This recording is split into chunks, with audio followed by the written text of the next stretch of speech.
Hello, everybody. Welcome back to No Sick Days. I'm Dr. Roshni Patel. I'm a board certified OBGYN and the founder of Luminate Gynecology. Dana Lewison, therapist and founder of the Empowerment Collective. And today we are diving into a theme that seems to show up for so many women in their 40s. And that is the sense that something feels different with your body and you don't know what to do about it. I hear this in almost every single appointment. So many concerns about weight or body, and just your weight doesn't feel like the way it should, or your body doesn't feel like the way that it should. And this notion that whatever we were doing in our 20s and maybe 30s just isn't cutting it anymore.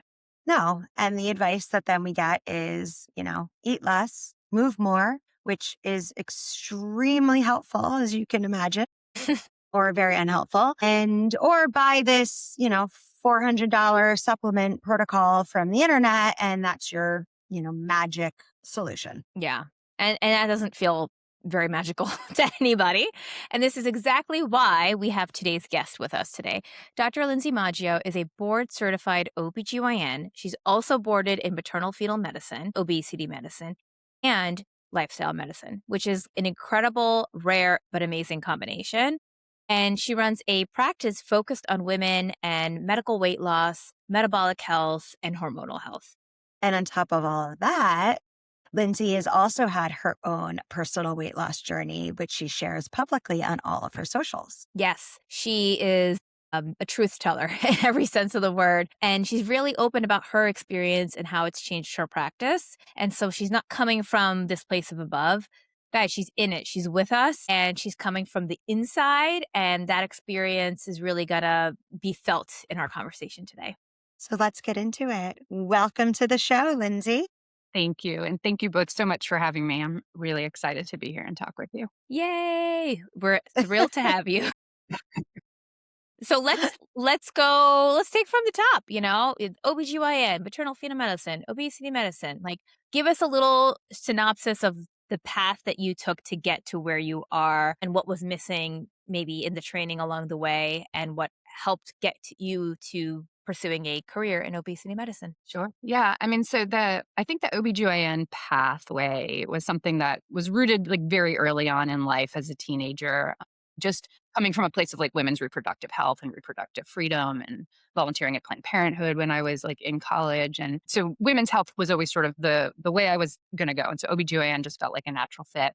Maternal fetal medicine, I sort of fell in love with complicated pregnant people and the medical aspect of it. I've always really liked medicine and internal medicine, but the 8-hour rounds that we did in medical school was a real big turnoff to go into medicine. I liked a little bit of everything, which you get in OBGYN. And so MFM kind of combined both of those things. And so I've spent most of my career doing maternal fetal medicine. I got interested in obesity medicine, I think mostly because of my history of being obese since I was in college. And we get really poor training in the pathophysiology of obesity in medical school, which I also think contributes to a lot of the stigma around obesity that still exists in the medical world. And not to like shame our medical colleagues, but it truly is something that is not taught in a way that is reflective of the chronic disease that it is. And like you mentioned, the move, eat less, move more sort of motto is anyone who's tried to lose weight, like probably wants to slap someone every time they hear that saying. And so it really started more from like, I want to understand this better because obesity is such a problem for everybody and certainly in how it impacts pregnancy. And so I decided, and it was during COVID. And so I was able to do all of the like education and CMEs virtually, which is nice because I'm also a single mom. And so getting places is not always easy when you have to figure out childcare or schlepping kids with you. And so it was sort of a good opportunity to do that at that moment. And it was actually through that education and that learning that I found this forgiveness for myself. It's like, wow, this is not my like willpower that is an issue and why I have like yo-yoed my weight up to a very high, might be when I was over 40. It was really biology. It was really like the physiology of everything. And so through that stemmed my own personal weight loss journey and acceptance of like, there are more tools than just eating less and moving more. And then over the last several years since I got that certification, I was like, I really want to help people with this too. And unfortunately with pregnant people, we are still currently not recommending using these medications in pregnancy. And so there's a limitation there. And so that's sort of, I was like, let me just start this thing myself and see how I can help people. And it's really sort of evolved into helping people also more in like similar phase of life and phases of life as well. And so I guess that was the short answer of how my journey got to how I became an OBGYN and now how I'm practicing, obesity and metabolic health. Love it. Wow. Yeah. I mean, we can see absolutely the connections and how that journey progressed. And you very much share, and as I said earlier on your socials, about your own journey and, over 100 pounds off, and you've maintained that for 2 years. Extremely inspirational. And you shared a little bit about what started that journey for you. What has made you decide to be open and share that journey with your followers, and some of those being your patients, and being very open and transparent about your own struggles? Yeah. I think part of it is that's just sort of my personality. Like I'm very direct and I'm very straightforward and I'm like, yeah, this is just what it is. I also think, for a long time I struggled as an obese person talking to people about obesity. I'm like, how's somebody going to take it seriously? When they like look at me, I'm like, oh, you should lose weight. But then look at me. Like, how do you like it's really hard to sort of grapple with that. And so and sometimes the opposite happens because now people look at me and if they don't know my story, they're like, who are you to tell me? Like, Right. what do you know about this? So I think being open with it makes me relatable to people and that like because it's not easy. I mean, anyone that's gone through it, like it is not an easy process and it is a slow process. And I think it just like I think it helps me help people in a better way when they kind of understand where I'm also coming from and that, I've been through it and I've been through lots of these different things and what works and what doesn't work. And it just I think it just helps people feel like that they're not being told what to do by somebody like you said mentioned from the outside, but somebody who's like lived the and it's still living it. I mean, it doesn't just magically stop and disappear. Like it's still a life I live every day.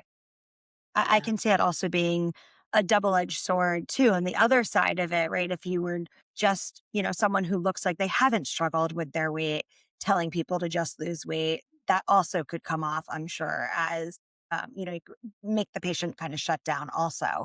So to share your journey, I would imagine is not only inspiring, but just that honest, vulnerable, like, okay, we're a team and we can do this together. I could see being very encouraging for your patients. Yeah, I hope so.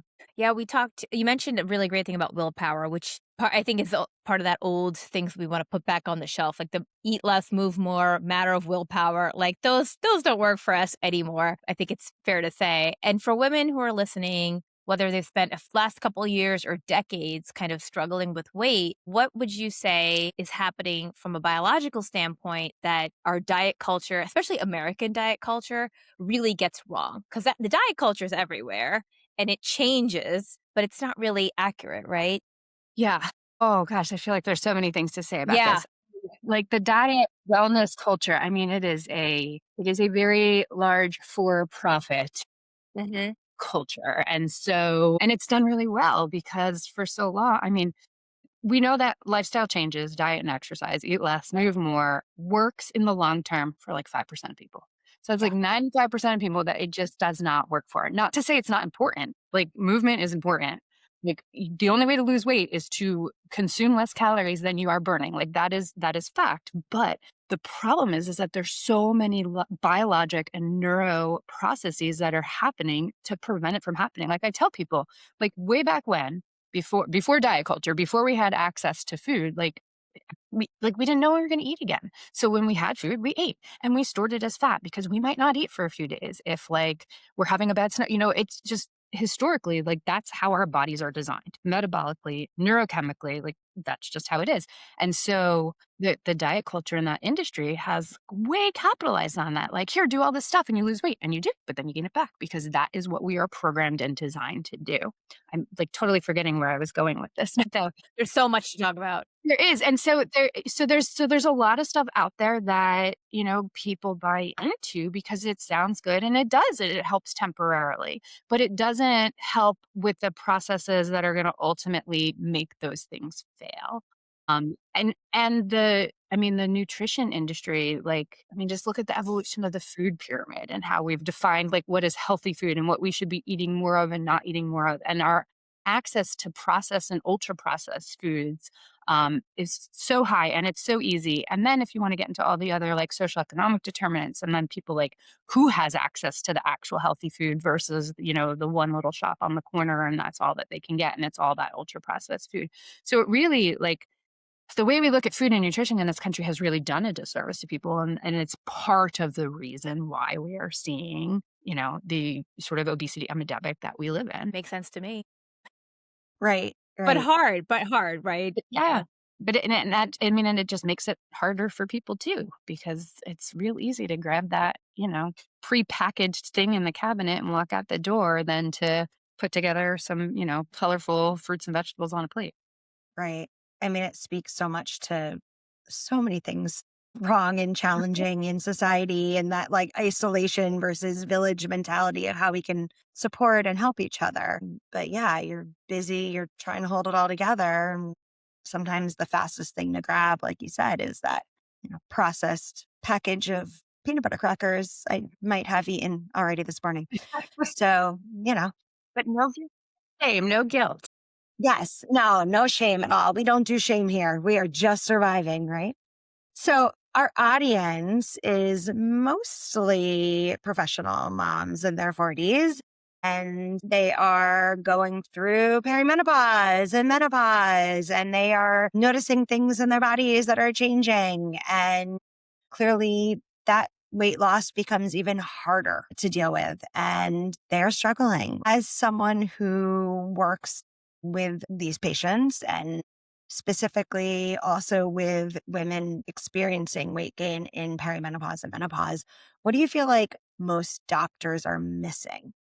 I think a lot stems down to because so much of this is individualized, right? Everybody's sort of perimenopause is different. And so what symptoms people are having, how it's affecting them, what they're bothered by or not bothered by.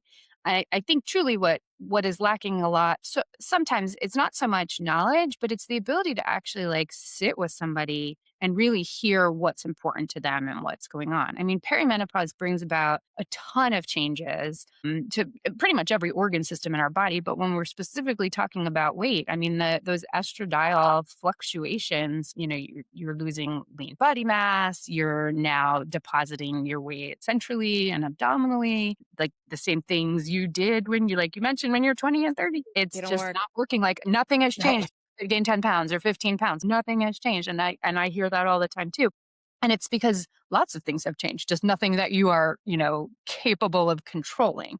Your things out of your control. And so I think that the biggest picture or the biggest like miss, and I mean, this is medicine in general. I don't want to come off too salty in my career choice, but as physicians, like we lack time. Like we are always stressed for time. And in a lot of, depending on the type of practice somebody is in or type of doctor they're seeing, sometimes there just isn't the time to really understand everything that's going on with that person. And no two people are the same. I mean, we can look at studies and guidelines and all this stuff, but everybody is a little bit different in what they need and how they need it. And so I think as medicine has evolved, we lack the time to really sit with patients and understand what they really need and what's really going on. I like that. That's why Dr. Maggio and I are both doing things a little bit differently. We'll talk about that maybe another time. Yeah.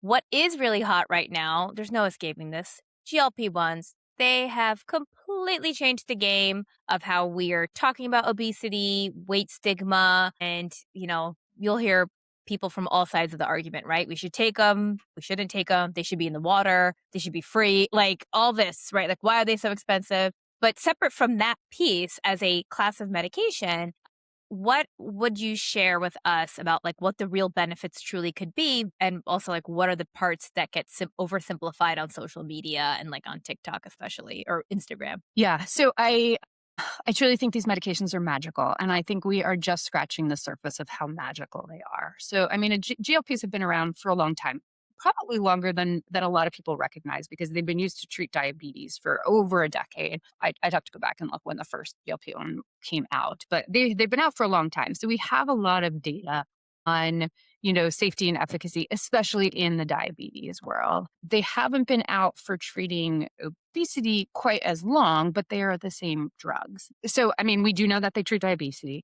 diabetes. Diabetes. Uh, Diabetes should be also a thing, diagnosis.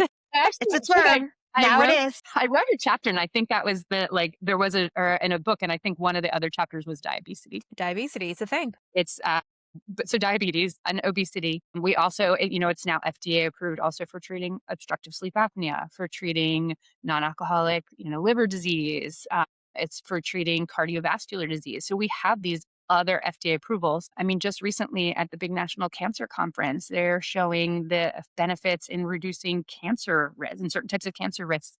They're studying it in substance abuse and alcohol abuse disorders and seeing reduction in use there.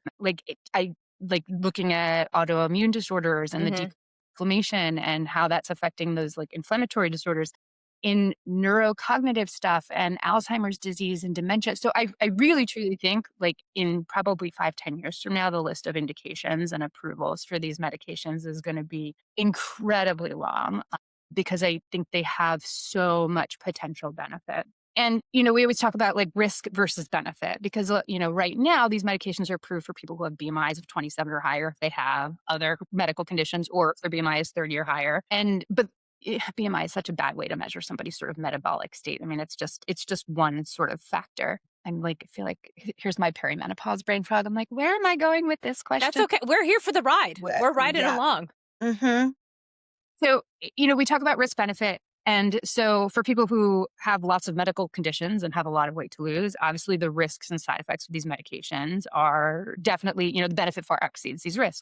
When we start talking about people who may only have like 15 pounds that they like can't seem to lose, like, do the risks, do the benefits outweigh the risk in sort of that class of people? And I think over time, we're going to find that there's going to be I mean, I wouldn't be surprised if there's like almost everybody has a reason to be on them in the next like 5 to 10 years as we learn more and more about them, just because they are so powerful and how they affect so many different processes in the body. And the side effects, there are some scary side effects with these medications. I mean, there are reports of like ophthalmologic conditions where people are, go blind. There are reports of pancreatitis, which can be a life threatening illness. But these risks are really small and few and far between. And then again, when you look at the other conditions that you're treating, what risks do they have that may improve compared to those? So, I mean, it's always an important conversation, which is why I think it's really important for people to sort of really kind of understand, there's a lot of places where you can go online and get these medications prescribed to, and there's really not a lot of sort of physician oversight or practitioner oversight who really understands the treatment of these. But I do think that they really are truly magical drugs, and we'll see more and more reasons for people to use them in the next coming years. It makes me think of all the compound ads that you Mm. see on Instagram and such, which is frightening, right? Because you don't know where some of the stuff comes from or what's in it versus, when it's regulated or you're under the care of a physician. It is frightening, but hopefully more research and more information opens up more opportunities for people to be able to get it that don't necessarily meet the criteria now. Yeah. But Right, because so it's sort of that's sort of twofold because they've been fairly unattainable for a couple reasons. One is cost. I mean, the cost of these medications has been astronomical, and even now, I mean, the costs have come down, but there's still a tremendous out-of-pocket cost for people who don't have insurance coverage for them. And then the insurers are not recognizing obesity as a chronic, relapsing, remitting condition that it is. And so they don't, unless your employer opts in, most people do not have coverage for these medications either, even if they have indications. And then, even on top of that, sometimes when there is coverage, there's so many arbitrary rules put in place by the insurers that often don't make sense. Like sometimes it feels like we're playing games. It's like, okay, so what do they want? They want you on metformin for 3 months. They want you to have failed medications. They want what's their secret algorithm to covering these medications? Because some of them do require you have to do all this. You have to Yeah. for example. So I currently I have marketplace insurance, and so I no longer have coverage for my medication. And I would, but I'd have to prove 3 months of a diet log, 3 months of an exercise log. I'm like, I have been in maintenance for 3 years. I do not track everything I put in my mouth anymore. I mean, I could provide an exercise log because I run and I have a run, a watch, but like, it's like they make it so challenging to even get the approval. So yes, I think it's like multifactorial. Like we really need obesity recognized as a chronic condition. And it should be, I mean, somebody has diabetes, they're not saying, "Oh, you can't be on this GLP for your diabetes." Like somebody has hypertension, they're not saying, "Oh, Right. no, you can't this beta blocker for your hypertension." So somebody has obesity, they should be allowed to take the most effective treatment. And right now Right. is these, incretins or the GLP type medications. So, and as that list expands, then more people would be able to get coverage as long as the insurance companies are covering it. And then the pharmaceutical companies and the cost also needs to continue to come down to make these medications more accessible to people. Right. I mean, the jumping through hoops piece. And then, okay, so if insurance isn't covering it, then you have the people who can afford it versus the people who can't afford it. And also, anytime this idea of a food log and anybody having to write down everything they eat, to me, that just screams like, hey, we'd like you to start having an eating disorder Oh my because, gosh. like, the obsessiveness of that alone. I mean, any patients that come to me where they're like, I track this, and I'm like, just stop, just stop. Let's stop doing that. It becomes obsessive. I think, yes, and I think so. Sometimes I think tracking works for some people to a degree, but to your point, yes, it can kind of go down that slippery slope. I think for other people, it's extraordinarily overwhelming to have to like pull out an app or take a picture or write it down or do all that kind of stuff. I think there's a role for it sometimes in like if we really need to hone down on what someone's eating and really understand what kind of macronutrients they're focusing on for like short periods of time. Like, okay, let's look at this for like 3 days or a week or something like that to kind of really get a sense of what's happening. 1 or 2 days, a lot of times people like not cheat their diet, but are like really good and committed for 1 or 2 days, and then you don't really know what's really happening most of the time. But yeah, it is. But for most people, it's overwhelming or it becomes an obsession, which then also creates other issues. What happens also with the food log is like we forget this. How does the food make you feel? Are you satiated? Are you drinking water? Food can also, and I have these covered, like food can be celebratory. It's okay to have cake on a birthday. We also like the labeling of good food and bad food and the protein and that's where, we, again, another slippery slope. And when patients, real patients who qualify for these drugs, right, we can make the argument that they're really good candidates. And then when they don't get the coverage, they go to the gray market. They go to these, not every compounding is the same, but that's the thing. They're not standardized, right? So patients don't know what they're getting. They go to these like big, I can't say their names because we'll get in trouble, but you know what I'm talking about, Super Bowl ad. Like these big companies who have another way of kind of predatory incentives to kind of hook, line, and sinker and capture the market. So yeah, I'm just sprinkling that in. Yeah, but to like, well, you truly don't know what you're getting with the Yeah. comp things. I mean, as reputable as some of them may be, at the end of the day, there is no regulation.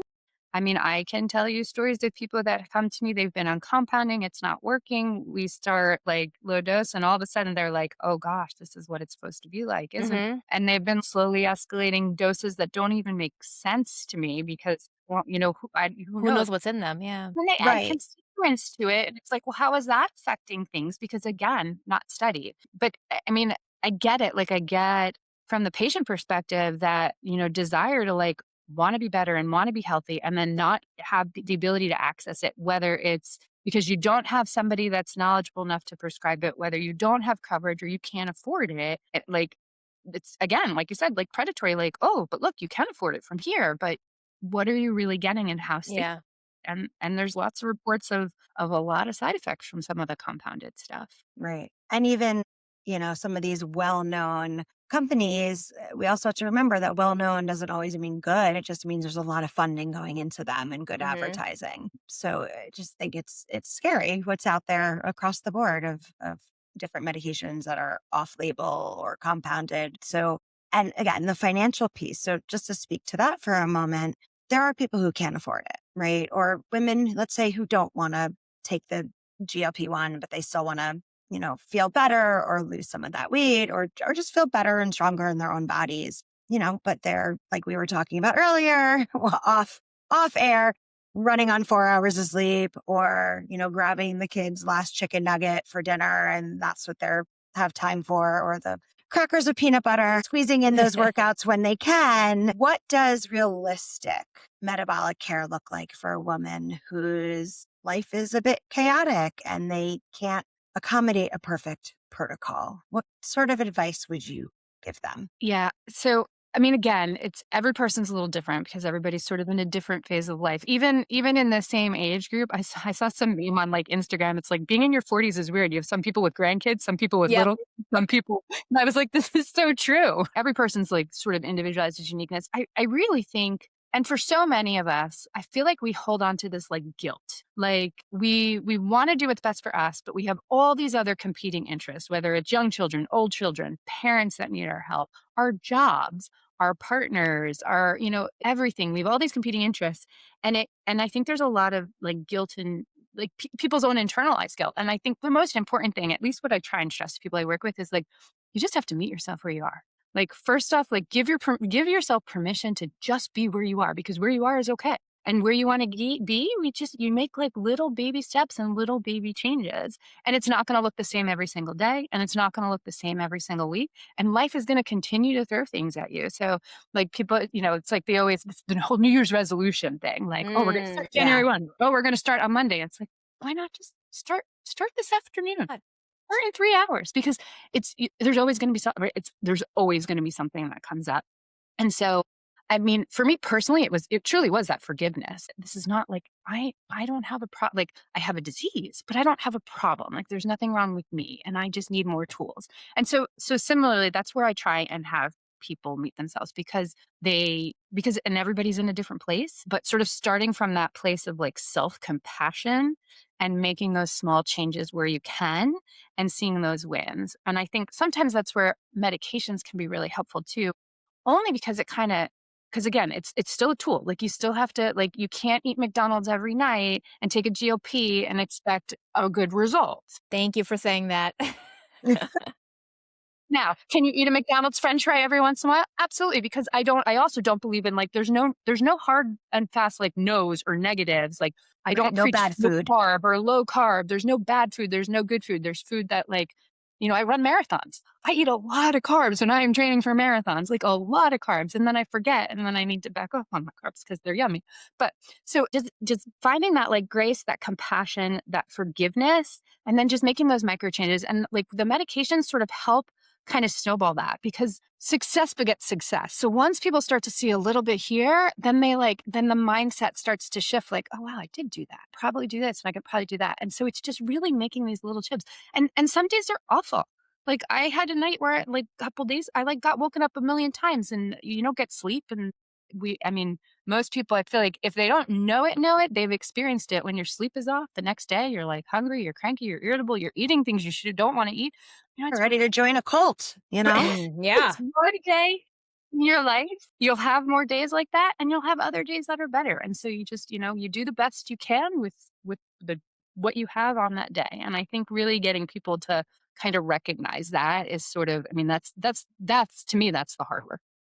I love that forgiveness and compassion, because we don't have enough of that for us. For women who work with you in your practice, what's one of the first conversations that you like to have to kind of see where they're at or meet them where they're at or figure out their goals? And I'm sure it's a lengthy conversation, because to your point, like time and that, clinician patient exchange is so important. Like, where do we start when we're ready to lose weight or when we're ready to incorporate medications into our weight loss? Yeah.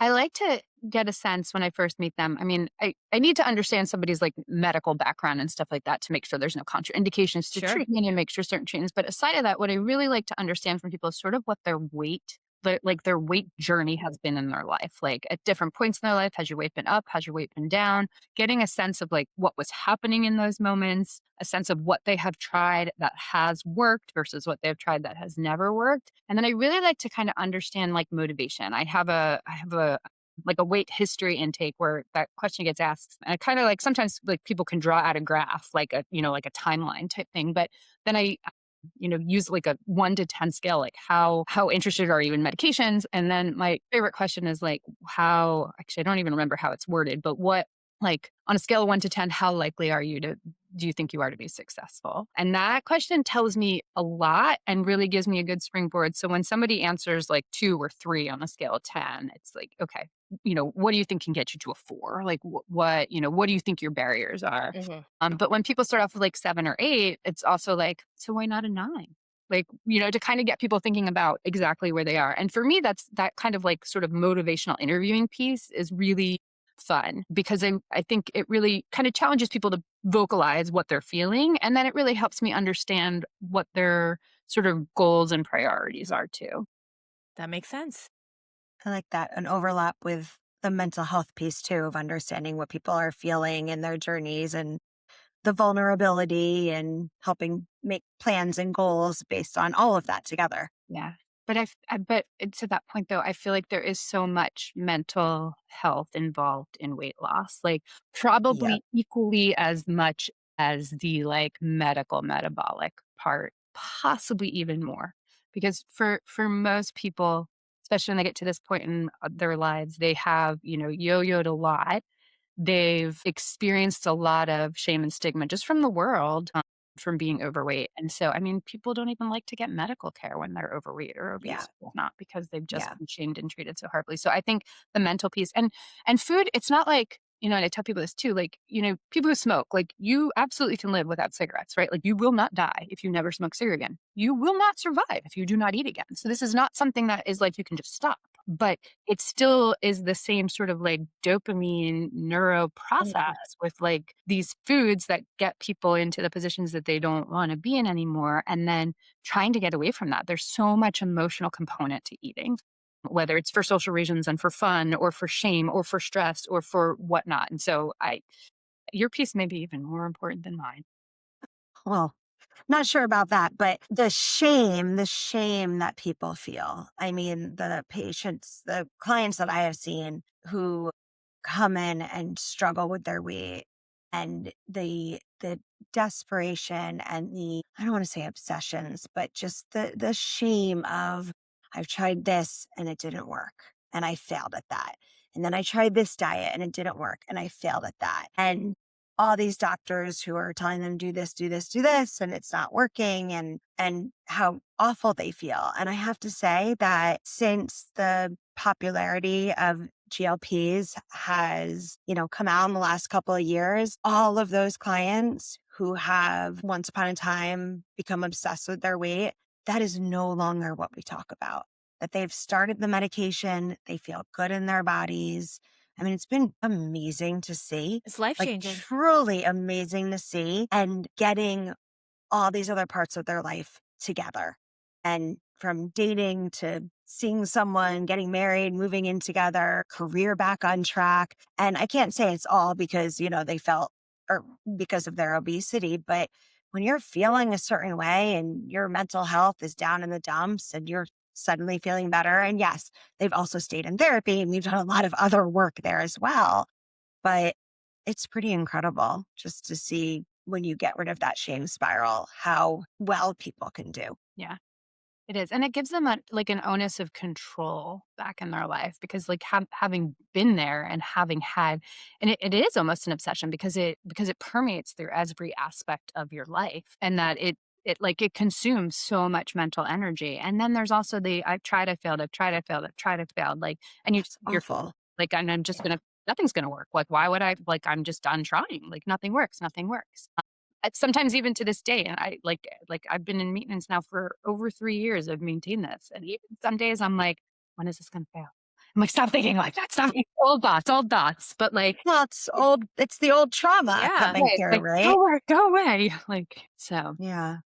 Wow. So you're a mom, you're a single mom of 2 kids. You've built this practice, sounds like very successful. You are fully virtual. What has building this practice for you that has worked on your terms taught you about what women actually need from healthcare? And then how has that in turn reshaped how you felt your practice? yeah, I am virtual now, but I hope to maybe have a little space someday soon because I do think there's a piece that I'm missing being virtual, but a lot of this absolutely can be done virtual.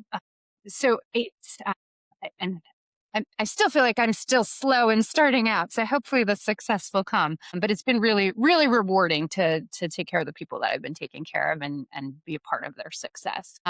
I think the way I have built this is that I mentioned earlier, I have time to give to people. Their first visit with me, there's paperwork they fill out ahead of time, which I get to review ahead of time. So not even like counting those minutes, but getting to know someone before I'm even talking to them. And then the first visit is usually an hour. Sometimes it's a little bit longer because that's usually not enough because we're really diving into a lot of these areas and really just sort of scratching the surface. And so that's probably been the best part of this for me is that I'm like giving myself time to give to patients so that I can really kind of get to know them and understand them and really help them meet the goals that are important to them. And so I don't know. I just think that's probably been the best thing is that I get to spend time and sit down and talk to people and really get to know them and not just be like, oh, okay, which prescription do you want today? Here you go. Yeah.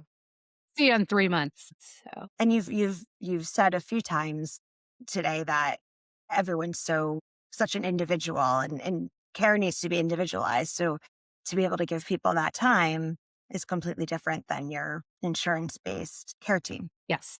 Yeah. Yeah. Unfortunate. But I just think it makes for better care when you can actually sit with somebody and not feel rushed and not feel like you have a million other or people that you need to get to or a waiting room full of people. And just really give people the time that they need. And some people don't need the whole hour, and some people need an hour and 20 minutes, and that's okay. Just knowing that the option exists, right? Like Yeah. that you're not already thinking, "Oh, I gotta get to the next exam room. All the rooms are full." Like I can close my eyes and like take myself back in that world. But your approach, your practice, and the work you're doing is incredibly valuable. You're in New Jersey, which is important. We're gonna link your practice information, your socials, so that other folks out there can follow along, learn from you. You post a lot of great educational content that demystifies and de-shames, and I think that's also really valuable. Sometimes it takes people even baby steps to make that like first appointment. So anything we can do to bring them in.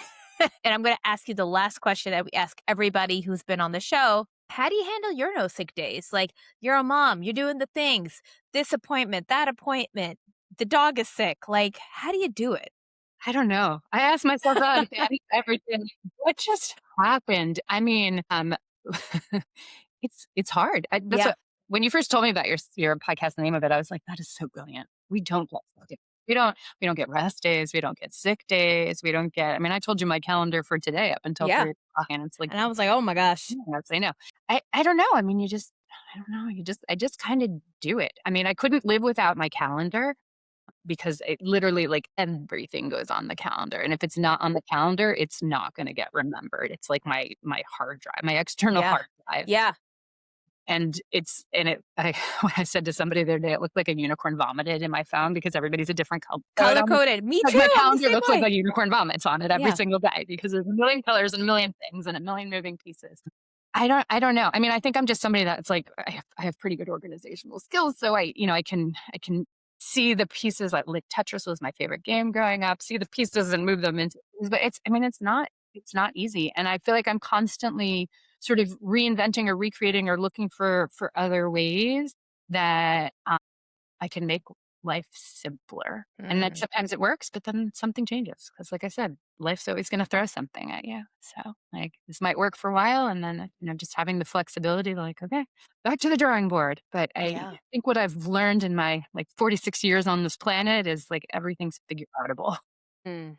I like that. That's fair. And there's some forgiveness in that too. Like I don't might not know now. It might look like a dumpster fire right now, but it's figure outable.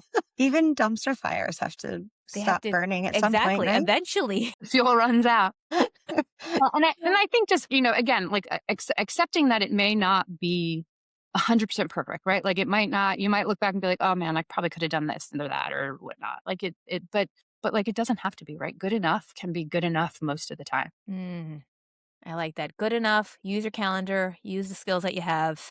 Don't beat yourself up. No, self-compassion and shortcuts. So this is wonderful. It's been so good to connect with you Yes. and that we know we can refer people to you as well. And, as Roshi said, we are going to link your information below. Thank you so much for taking Thank time out you. of your very busy day Mhm. to come on and meet with us. Yeah. No, thank you. This was great. I really enjoyed it. Well, I know we all have to get back to our various things because Yep.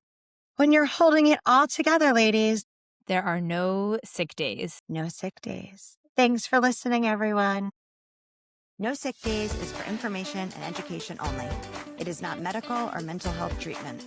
Listening to this podcast does not create a medical or therapeutic relationship. Please talk to a qualified professional for care that is right for you.